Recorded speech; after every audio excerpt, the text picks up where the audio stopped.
Jesus, I trust in you. 5 simple words, but so much more easily prayed and said than lived. Jesus, I trust in you. Trust. Trust, I don't know about you, but for me, trust is kind of hard sometimes, especially in times of trial and difficulty. I find that it's easy to pray, Jesus, I trust in you, when things are rosy, when things are going well, but when things are tough, well, I sometimes have a hard time praying those 5 words with a straight face. I have a hard time trusting when the outcome is uncertain, when I don't know what's coming down the road. There are Christians out there who demonize difficulty trusting or doubts. Christians who make it sound like doubt is some great sin, but doubt is no great sin. I don't worry about the Christian who doubts or questions. The Christian who from time to time struggles with doubt, who sometimes questions or struggles to trust, well, this Christian is seriously engaging with his or her faith, looking at the world around us and asking the tough questions of faith and of God. Wars and famines and pandemics and family and financial troubles will do that. They'll make us ask the tough questions. And we see this interplay of faith and fear, of trust and doubt. We see this in the disciples in our gospel today. Here they are, they're huddled together, socially distanced from the rest of Jerusalem, if you will. And they're fearful. And then the resurrected Christ bursts into their fear and anxiety and doubt and offers words of comfort. Peace be with you. In fact, he says it twice, peace be with you. But the thing is, one of the disciples is missing. Thomas is not with them, and he misses seeing the risen Christ. When Thomas does return, his friends tell him that they have seen Jesus alive and well. But Thomas doubts. This is why we commonly call him Doubting Thomas. Thomas says that unless he sees it for himself, he cannot believe. He even gets specific. Unless I see the mark of the nails in his hands and put my finger into the nail marks and put my hand into his side, I will not believe. My friends, I feel a certain kinship with Thomas, and I'll tell you why. Earlier this week, I hit a bit of a wall with this whole social distancing thing. Now, I know there are many, many people who have it harder than me right now. There are folks who are out of work, wondering where their next paycheck is going to come from. There are heroic doctors and nurses who are caring for the sick. There are those who themselves are actually sick and afflicted with this virus. There are those families who are suffering with worry over their loved ones.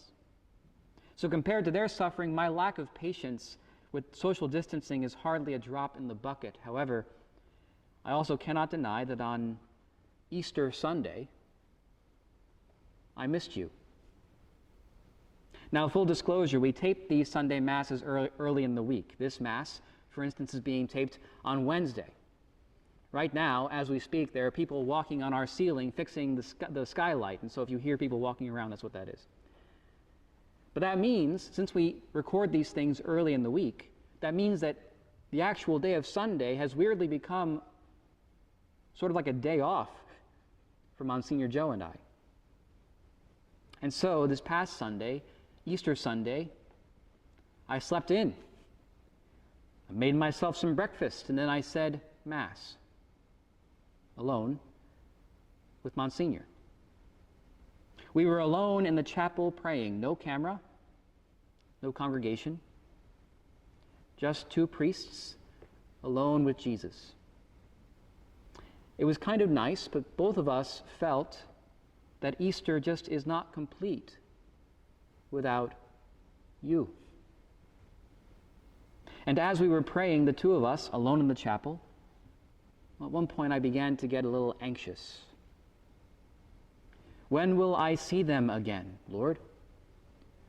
Will they be okay? How many are going to come back to church when this is all over? Am I even being an effective priest when my entire ministry is through a camera? In that moment, we, Monsignor Joe and I, behind locked doors, praying in the chapel, well, we were not unlike the disciples in today's gospel. Behind locked doors, a bit gloomy, praying, anxiously awaiting what would happen next. And in the midst of that anxiety, that gloominess, the invitation to Easter joy felt forced. Like Thomas, it was like I was saying, yeah, I'm going to need to see something here, Jesus. I'm going to need a little more than words. And perhaps that's where you are today, needing, desiring to see. Enough with words and platitudes. I need to see. I need to see something, Jesus. And for those of us who are feeling a bit like Thomas today, we can learn from Thomas's encounter with Jesus that we heard from the gospel. Notice that Jesus invites Thomas to touch his wounds, to put his finger inside the wounds and his hand in his side.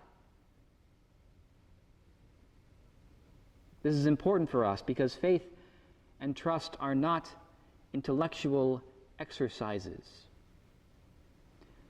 I don't trust that Jesus will never let me experience suffering. No, I trust that Jesus is actually with me in my suffering. We have faith and trust because Jesus is wounded with us. We have all been wounded by the current circumstances, by our particular troubles, by our own sinfulness. And Jesus' encounter with Thomas tells us that we have a risen Savior who is himself wounded as well. A risen Savior who carries his wounds with him. He carries them even after the resurrection, but he is not defined by them. In like manner, we carry our woundedness, our fears, our anxieties, and yes, our doubts, but we are not defined by them.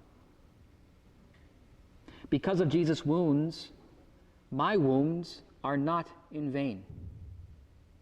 He works in and through them. Yes, even in and through social distancing and unemployment and pandemic.